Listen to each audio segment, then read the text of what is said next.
जय श्री कृष्णा, राधे राधे दोस्तों, इस दशक की सबसे बड़ी ट्रेन एक्सीडेंट कोरोमंडल एक्सप्रेस का हादसा जिसने कई परिवारों को उजाड़ दिया, कईयों की जिंदगी छीन ली।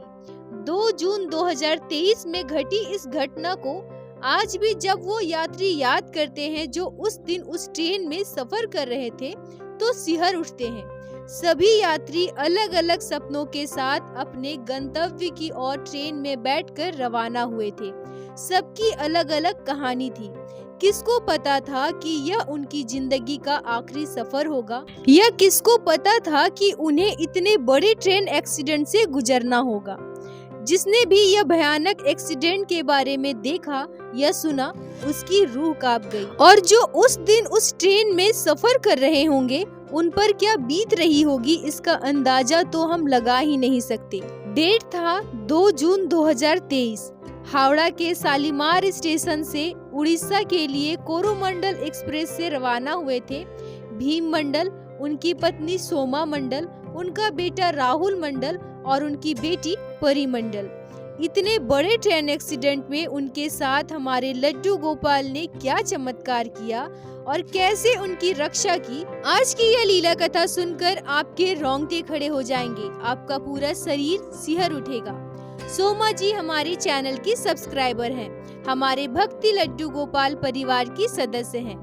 सोमा जी ने उनके साथ 2 जून 2023 को कोरोमंडल एक्सप्रेस में घटी उस घटना को हमारे साथ शेयर की है। सोमा जी कहती हैं कि मैं आपके चैनल पर लड्डू गोपाल की लीला कथा हमेशा देखती हूँ और मुझे बहुत अच्छा लगता है, पर यह मैंने कभी नहीं सोचा था कि कभी मैं भी अपनी कहानी आपके चैनल के जरिए सारे भक्तों तक शेयर करूंगी।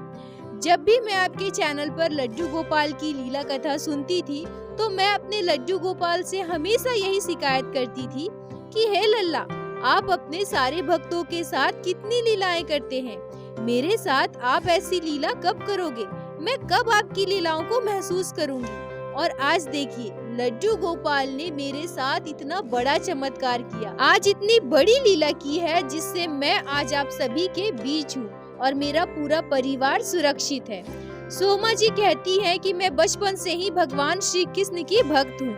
मेरे मायके में लड्डू गोपाल की सेवा होती थी, इस वजह से बचपन से ही मेरा लगाव लड्डू गोपाल के प्रति था। मेरी शादी को 9 साल हो गए हैं। ससुराल में मेरे सास ससुर, मेरे 2 देवर और मेरे हस्बैंड थे। मेरी एक ननद भी है जिनकी शादी मेरी शादी से पहले ही हो गई थी। शादी के बाद जब मैं अपने ससुराल आई तो मैंने यहाँ भी भक्ति का माहौल देखा। मेरे ससुराल में भी लड्डू गोपाल की सेवा होती है। मुझे यह जानकर बहुत अच्छा लगा, बहुत खुशी हुई। मैं सोचने लगी कि यह मुझ पर साक्षात लड्डू गोपाल की ही कृपा है जो मुझे ससुराल में भी उनकी सेवा करने का मौका मिला है। मैं अपने ससुराल में भक्ति भाव से लड्डू गोपाल की सेवा करने लगी। हमारे घर में सभी लड्डू गोपाल से बहुत प्रेम करते हैं। मैं एक बात और कहना चाहूँगी कि पश्चिम बंगाल में अधिकतर लोग नॉनवेज खाते हैं। मेरे आस पड़ोस, नाते रिश्तेदार सभी लोग नॉनवेज खाते हैं, पर मेरे परिवार में आज तक ना कभी नॉनवेज बनाया गया, ना कभी किसी ने खाया है, ना ही कभी किसी को खाने की इच्छा होती है। ये सब हमारे लड्डू गोपाल की ही कृपा से हुआ है। हम ज्यादा अमीर नहीं है, बड़ा परिवार है। मेरे दोनों देवर पढ़ाई करते हैं। मेरे ससुर जी की भी तबीयत ठीक नहीं रहती। पहले वो काम किया करते थे, पर अब वो बिल्कुल भी काम नहीं कर पाते हैं। मेरे हस्बैंड फल का ठेला लगाते हैं, उसी से हमारा पूरा परिवार चलता है। इतनी गरीबी के बावजूद हमारे पास चाहे पैसे हो या ना हो, पैसे की दिक्कत हो, हम जन्माष्टमी का त्योहार बड़े ही धूमधाम से मनाते हैं। कोई भी तीज त्योहार पर भले ही हम अपने लिए नए कपड़े ना खरीदे, पर अपने लड्डू गोपाल के लिए नए पोशाक जरूर खरीदते हैं। अपने लड्डू गोपाल का सुंदर सा श्रृंगार करते हैं। हमारे पास कुछ हो या ना हो, इसके बावजूद हमने अपना विश्वास लड्डू गोपाल के ऊपर से कभी नहीं छोड़ा है। हमें यह लगता है कि चाहे हमारे जीवन में कितनी भी मुसीबतें आई, अगर ठाकुर जी हमारे साथ हैं तो हम हर एक मुसीबत को पार कर लेंगे। सोमा जी कहती हैं कि लड्डू गोपाल की कृपा से मुझे एक पुत्र और एक पुत्री संतान है। मेरा बेटा 7 साल का है और मेरी बेटी 3 साल की। भगवान में इतनी श्रद्धा भक्ति होने के बावजूद हमारे मन में कभी न कभी यह बात आ ही जाती है कि भगवान उसे ही ज्यादा दुख क्यों देता है, उसकी ही कड़ी परीक्षा क्यों लेता है जो उनकी भक्ति श्रद्धा करते हैं। मेरे साथ भी कुछ ऐसा ही हुआ। मेरी बेटी जब 1.5 साल की थी तभी उसके आँख में चोट लग गया था, जिसकी वजह से अब मेरी बेटी को आँखों से दिखाई देना कम हो गया है। हमने कोलकाता में अपनी बेटी का बहुत इलाज कराया पर कुछ फर्क नहीं पड़ा। उसकी आँख ठीक नहीं हो रहे थे। डॉक्टरों ने उसे उड़ीसा के एक हॉस्पिटल में रेफर कर दिया। अब हमें उड़ीसा में अपनी बेटी का आँख का चेकअप करवाने के लिए जाना पड़ रहा था। मैं दुखी मन से सोचती हूँ कि मेरी बेटी मात्र 3 साल की है और भगवान ने उसके साथ ऐसा किया। मैं अपने तकलीफ को कभी भी अपने परिवार वाले, अपने मायके या ससुराल वाले के साथ शेयर नहीं करती हूँ, क्योंकि मुझे पता है कि अगर मैं किसी को कुछ भी बोलूँगी तो उन्हें बहुत दुख होगा।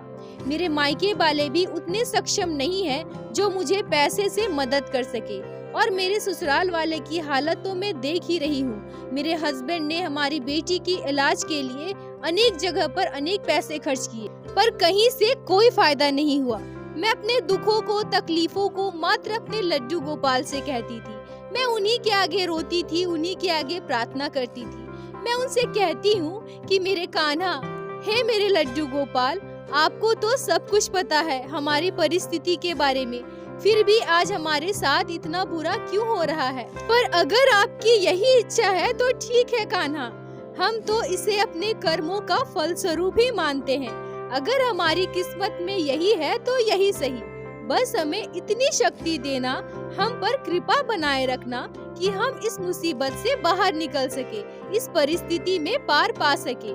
सोमा जी कहती हैं कि किसी तरह से कुछ पैसे इकट्ठा करके हम मई 2023 में उड़ीसा अपने बेटी का आँख दिखाने गए थे।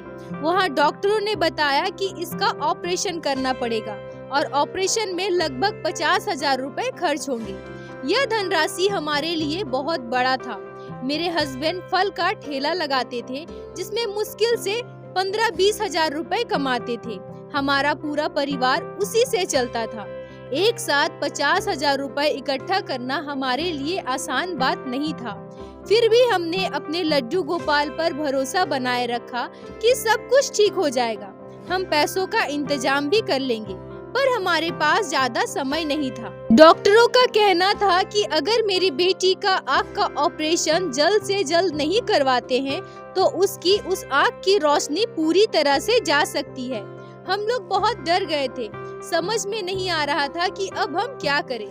हम लोगों को पैसों के इंतजाम करने में 20-25 दिन लग गए। यहाँ वहाँ से हमने 20-25 हजार रुपए का इंतजाम किया और बाकी के पैसे हमने लोन पर उठाए। 2 जून 2023 को हमारी ट्रेन कोरोमंडल एक्सप्रेस हावड़ा के शालीमार स्टेशन से उड़ीसा के लिए थी। हमें वहाँ कम से कम 5-6 दिन रुकना पड़ता, इसलिए मैंने एक बैग में सारे कपड़े और जरूरत की चीजें रख ली।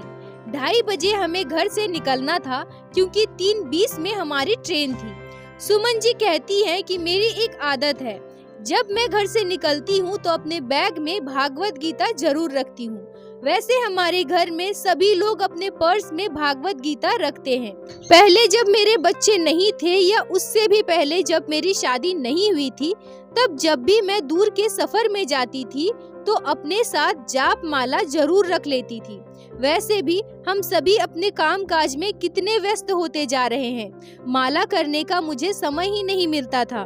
पर अपने साथ कम से कम भागवत गीता इस भरोसे के साथ जरूर रखती हूँ कि हम पर बाहर कभी कोई मुसीबत नहीं आएगा। वैसे तो मैं कभी भी बाहर कहीं घूमने नहीं जाती हूँ, बस कभी कभी अपने मायके या फिर अपने ननद के घर ही जाया करती हूँ। जब भी मैं अपने मायके या अपने ननद के घर जाती थी तो अपने लड्डू गोपाल को अपने साथ लेकर जाती थी, पर वहाँ हॉस्पिटल में अपने साथ लड्डू गोपाल को ले जाना संभव नहीं था। इसलिए मैं अपने लड्डू गोपाल को माँ जी के पास ही छोड़कर जाती हूँ। अगले कुछ दिनों तक माँ जी ही उनकी सेवा करेंगी, और वैसे भी उन दिनों में जब मैं लड्डू गोपाल की सेवा नहीं कर पाती थी तब मेरी माँ जी ही लड्डू गोपाल की सेवा करती हैं। आज जहाँ इस कलयुग में हर तरफ पाप फैला हुआ है, वहाँ हमें अपने ठाकुर जी के साक्षात दर्शन तो नहीं मिलेंगे, पर हमारे अंदर ऐसे भाव प्रकट होंगे जिससे हम यह समझ सकेंगे कि हमारे ठाकुर जी हमें क्या संकेत देना चाहते हैं। जो लड्डू गोपाल के भक्त होते हैं, जो भक्त लड्डू गोपाल की सेवा करते हैं, वो अपने लड्डू गोपाल के श्रीमुख को देखकर उनके भाव से ही यह समझ सकते हैं कि हमारे लड्डू गोपाल हमें क्या संकेत देना चाहते हैं। हमारे मन में वह बात अपने आप आ जाती है जो भी हमारे लड्डू गोपाल हम तक पहुंचाना चाहते हैं। ठीक वैसे ही सोमा जी के साथ भी हुआ। सोमा जी कहती हैं कि लगभग 2:30 बजे जब हम अपने घर से निकलने वाले थे, तब मैं अपने लड्डू गोपाल के पास प्रणाम करने के लिए जाती हूँ। मुझे अपने लड्डू गोपाल के श्रीमुख को देखकर ऐसा प्रतीत हो रहा था जैसे वो बहुत ज्यादा उदास है, उनका चेहरा मुरझाया हुआ था। मैं अपने लड्डू गोपाल के श्रीमुख से यह समझ पाती हूँ कि कब मेरे लड्डू गोपाल खुश हैं, कब मेरे लड्डू गोपाल मुस्कुरा रहे हैं और कब मेरे लड्डू गोपाल दुखी हैं। हर बात का भाव मुझे महसूस होता है। मैं अपने लड्डू गोपाल के आगे हाथ जोड़कर उनसे कहती हूँ कि हे गोपाल, अब आप घर का ख्याल रखना, हम सभी तो बाहर जा रहे हैं। हम लोग सुरक्षित अच्छे तरीके से इलाज करवा के घर वापस आ सके, ऐसी कृपा करना। पर जब मैं अपने लड्डू गोपाल को प्रणाम कर रही थी, तब पता नहीं क्यों मेरे दोनों आँखों से आंसू बहने लगे। अपने आँखों के आंसुओं को मैं रोक ही नहीं पा रही थी। मुझे खुद समझ नहीं आ रहा था कि यह मेरे साथ क्या हो रहा है, पर मैं अपने लड्डू गोपाल के इशारे को फिर भी नहीं समझ पाई। पर जब मैं अपने लड्डू गोपाल को प्रणाम कर रही थी, पता नहीं कैसे मेरे दोनों आंखों से आंसू बहने लगे। मैं अपने आंसुओं को रोक नहीं पा रही थी। मुझे खुद समझ में नहीं आ रहा था कि ये मेरे साथ क्या हो रहा है, पर मैं फिर भी अपने लड्डू गोपाल के इशारे को समझ नहीं पाई। जब हम लोग स्टेशन के लिए घर से निकल रहे थे, तभी मेरी सासू माँ कहती है, बहू तुमने भागवत गीता अपने साथ रखा है ना? अरे ये क्या? सच में मैं आज तो अपनी भागवत गीता अपने साथ रखना भूल ही गई हूँ। मैं दोबारा घर वापस आई और अंदर से भागवत गीता लेकर अपने बैग में रख ली। आज तक ऐसा कभी नहीं हुआ जो मैं भागवत गीता अपने साथ रखना भूल गई थी, पर आज यह पहली बार हुआ था। खैर, हम लोग स्टेशन के लिए निर्धारित समय पर पहुँच गए। हमारी ट्रेन आ गई और हम लोग अपनी ट्रेन में बैठ गए। ट्रेन में चढ़कर सभी अपनी अपनी सीट पर बैठ चुके थे। थोड़ी देर के बाद मैं सोचती हूँ कि मैं अपने बैग से भागवत गीता निकालकर थोड़ा पढ़ती हूँ। सफर भी कट जाएगा और मैं भागवत पाठ भी कर लूंगी। वैसे भी घर में इतना समय ही नहीं मिल पाता कि मैं भागवत गीता प्रतिदिन पढ़ सकूं। यह सोचकर मैं भागवत गीता अपने बैग से निकालती हूँ। पर अभी मैं भागवत गीता निकालकर पढ़ना शुरू ही की थी कि मेरे पेट में जोर से दर्द होने लगा। मुझे लगा कि अब मुझे बाथरूम जाना पड़ेगा। मैं अपनी सीट से उठकर बाथरूम की तरफ जाने लगती हूँ। तभी मुझे याद आता है कि अरे, मैं तो भागवत गीता को अपनी सीट पर ही रख कर आई हूँ, और जब हम लोग बाथरूम जाते हैं या टॉयलेट जाते हैं तो दोबारा बिना नहाए भागवत गीता को स्पर्श नहीं करते। यही सोचकर मैं दोबारा अपने सीट की तरफ वापस आती हूँ कि पहले मैं भागवत गीता को उठाकर बैग में डाल लूं, फिर बाथरूम जाऊंगी। तभी अचानक मेरे साथ एक दुर्घटना घटती है। वैसे दुर्घटना कभी भी अच्छा नहीं होता, पर हमें नहीं पता था कि वो दुर्घटना हमारे लिए जीवन रक्षक के समान होगा। मैं बाथरूम की तरफ से जैसे ही अपने सीट की तरफ आ रही थी कि नीचे रखे किसी की बैग से मेरा पैर टकराता है और मैं बहुत जोर से गिरती हूँ। मेरे घुटनों में बहुत जोर का चोट आता है। मुझे बहुत दर्द हो रहा था। मैं वहाँ से उठ ही नहीं पा रही थी। मेरे हस्बैंड आते हैं और किसी तरह से मुझे वहाँ से उठाकर सीट में लाकर बिठा देते हैं। मुझे 2 कदम भी चला नहीं जा रहा था। मुझे बहुत दर्द हो रहा था। मेरे हस्बैंड मुझसे कहते हैं कि तुम्हें इतना दर्द हो रहा है तो हम कैसे जाएंगे? चलो हम अगले स्टेशन पर उतर जाते हैं और किसी और दिन चले जाएंगे। सोमा जी कहती हैं कि मैंने मना कर दिया। मैं अपने पति से कहती हूँ कि नहीं, हम आज ही जाएंगे। मैं अपने मन में सोचती हूँ कि हमने कितनी मुश्किलों से पैसों का इंतजाम किया है। ट्रेन की टिकट में पैसे भी लगे हैं। अगर हम लोग नहीं जाएंगे तो पैसे बर्बाद हो जाएंगे। मुझे जितना दर्द होना है हो जाए, पर आज ही मैं अपने बेटी का आँख दिखाने के लिए उड़ीसा जाऊंगी। मैं अपनी सीट में बैठे बैठे दर्द से अपनी आंखें बंद कर लेती हूँ और जैसे ही मैं अपनी आंख बंद करती हूँ मुझे अपने लड्डू गोपाल के श्री विग्रह के दर्शन होते हैं। मुझे ऐसा प्रतीत होता है जैसे मेरे गोपाल बहुत उदास हैं और मुझे बुला रहे हैं। पता नहीं क्यों मेरे आंखों से आंसू निकलने लगते हैं। मेरा दिल भर आता है और मैं कुछ पलों के लिए बिल्कुल सुन्न हो जाती हूँ। मुझे खुद भी नहीं पता कि मैं उस समय क्या सोच रही थी। मैं अचानक अपने हस्बैंड से कहती हूँ कि हाँ ठीक है, हम लोग अगले स्टेशन पर उतर जाते हैं क्योंकि मुझे बहुत दर्द हो रहा है। मैं ऐसे वहाँ नहीं जा पाऊंगी। चलिए हम लोग किसी और दिन चले जाएंगे। कुछ देर के बाद हम लोग अगले स्टेशन पर पहुँच जाते हैं और वहीं उतर जाते हैं। वहाँ से फिर हम लोग अपने घर के लिए बस पकड़ते हैं और घर वापस आ जाते हैं। जब मैं उस बात को आज भी सोचती हूँ तो मुझे समझ में नहीं आता कि मैंने अचानक से अपने पति से यह क्यों बोला था। मैंने अचानक से यह निर्णय क्यों लिया कि मुझे घर वापस आना है। शायद यह मेरे लड्डू गोपाल की ही कृपा थी या मेरे लड्डू गोपाल ने ही मेरा मार्गदर्शन किया है ताकि हम सभी सुरक्षित बच सके। रास्ते में आते हुए हम दोनों पति पत्नी बात कर रहे थे कि पता नहीं भगवान की क्या इच्छा है। हम लोगों ने इतनी मेहनत करके पैसे इकट्ठा किए हैं, ट्रेन का टिकट खरीदा था। हमारे साथ ऐसा क्यों होता है? भगवान चाहते क्या हैं? क्यों हमें इतना दुख दे रहे हैं? सोमा जी कहती हैं कि मुझे पता नहीं था कि हमारे लड्डू गोपाल ने सब कुछ हमें बचाने के लिए ही किया है। हम घर पहुंचते हैं तो मेरी सासू माँ भी यही बात कहती है कि हमारे साथ इतना गलत क्यों होता है। किसी तरह से पैसे इकट्ठे किए थे तो अब बहू के साथ यह हादसा हो गया। अब पता नहीं बहू को यह दर्द कितने दिन झेलना होगा। घर वापस आने के बाद मेरे हस्बैंड केमिस्ट की दुकान से मेरे लिए दवा ला देते हैं और कहते हैं कि कल सुबह डॉक्टर को जाकर तुम्हारा पैर दिखाएंगे। रात को हम सभी टीवी देख रहे थे, तभी न्यूज चैनल पर हमें कोरोमंडल एक्सप्रेस के दुर्घटनाग्रस्त होने की बात का पता चलता है। जब हम वह नजारा देखते हैं तो हमारे पैरों तले की जमीन खिसक जाती है। हम सभी के मुंह से आवाज ही नहीं निकलता। आज अगर हम उस ट्रेन में होते, हम अगर नहीं उतरते तो हमारे साथ क्या होता, ये हम सोचना भी नहीं चाहते।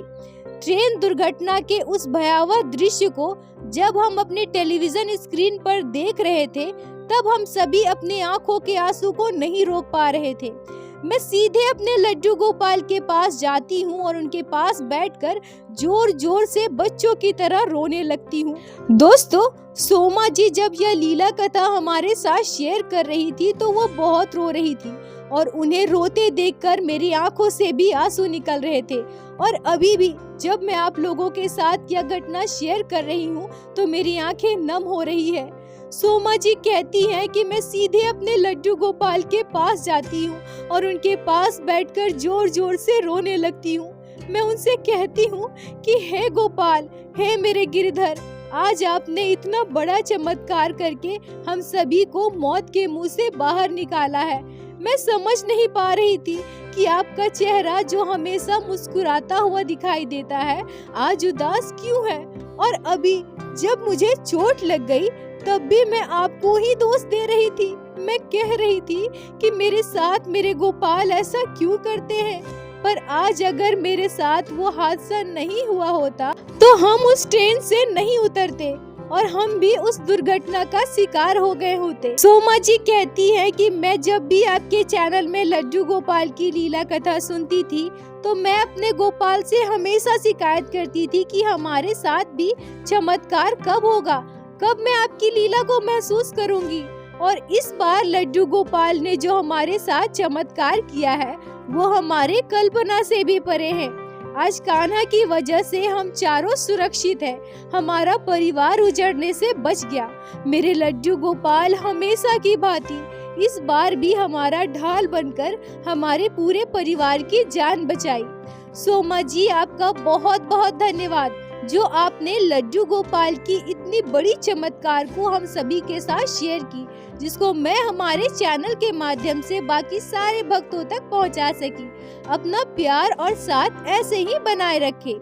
दोस्तों, यहाँ मैं आप लोगों से एक बात कहना चाहूंगी कि हमारे साथ जो भी घटनाएं घटती है उसके पीछे कोई न कोई कारण अवश्य होता है, और यह ठीक ही कहा जाता है कि जो भी हमारे साथ होता है वो अच्छे के लिए ही होता है। हमारे साथ अगर कुछ गलत हो रहा हो तो हमें कभी भी अपने ठाकुर जी, अपने भगवान को दोष नहीं देना चाहिए। वो तो हमारे कर्मों का फल होता है और हमारे कर्मों का फल तो हमें भुगतना ही पड़ता है। इसमें भगवान भी कोई हस्तक्षेप नहीं कर सकते। परंतु अगर हम ठाकुर जी की भक्ति करेंगे, उनकी सेवा करेंगे, तो हम पर जो भी मुसीबतें आने वाली है, हम पर जो भी संकट आने वाले हैं, हमारे ठाकुर जी उससे हमें बाहर निकालते हैं, हमें सुरक्षा प्रदान करते हैं। और जिसके साथ स्वयं इस सृष्टि के स्वामी श्री कृष्ण श्री नारायण खड़े हो, कभी भी उनकी अकाल मृत्यु से मौत नहीं हो सकती है। आज लड्डू गोपाल के साक्षात चमत्कार से ही सोमा जी और उनका पूरा परिवार सुरक्षित है। दोस्तों, कोरोमंडल एक्सप्रेस में सोमा जी के साथ जो चमत्कार हुआ, मेरे लिए वो लड्डू गोपाल का ही चमत्कार है। आप लोगों की इसमें क्या राय है, आप लोग कमेंट में जरूर बताइएगा। बोलो बाके बिहारी लाल की जय, लड्डू गोपाल की जय, जय जय श्री राधे। दोस्तों, यदि आप लोगों को आज की यह लीला कथा अच्छी लगी हो, आपके हृदय को स्पर्श की हो, तो कृपया वीडियो को लाइक करके अपने दोस्तों के साथ शेयर अवश्य करें, जिससे बाकी भक्त भी लड्डू गोपाल की इस अद्भुत लीला कथा को श्रवण कर सके। और हमारे चैनल को सब्सक्राइब करें, जिससे प्रतिदिन आप लोग हमारे चैनल पे श्री बाके बिहारी श्री लड्डू गोपाल की लीला कथा सुन सके। दोस्तों, यदि आपके जीवन में घटी हो कोई भी चमत्कारी घटना या लड्डू गोपाल ने कभी भी की हो कोई भी लीला जिसे आप हमारे साथ शेयर करना चाहते हैं, तो कृपया हमें इंस्टाग्राम पे मैसेज करें। हम आपसे कांटेक्ट करेंगे और आपकी उस लीला कथा को हमारे चैनल पे बाकी सारे भक्तों के साथ शेयर अवश्य करेंगे। लड्डू गोपाल की कृपा आप पर और आपके पूरे परिवार पर बनी रहे। राधे राधे दोस्तों।